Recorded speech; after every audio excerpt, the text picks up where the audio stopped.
Hi, my name is Rajesh. And actually, 2020 BE Mechanical Engineering passed out.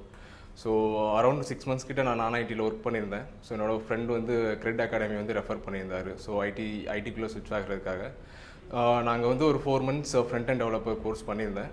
So after 4 monthsக்கு அப்புறம் ஒரு 2 months 3 months எனக்கு live ப்ராஜெக்ட்டில் work பண்ணுறதுக்கான chances கிரெட் அகாடமிலேருந்து provide பண்ணி கொடுத்தாங்க.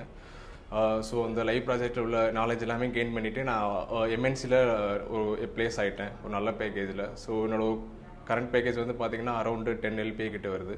ஸோ நீங்களும் இந்த மாதிரி உங்களோட கெரியர் ஐடியில் ஸ்விட்ச் பண்ணணும் அப்படின்னா கண்டிப்பாக கிரெட் அகாடமி விசிட் பண்ணி பாருங்கள். Anyways, thank you so much for the better opportunity. So I thank to great academy.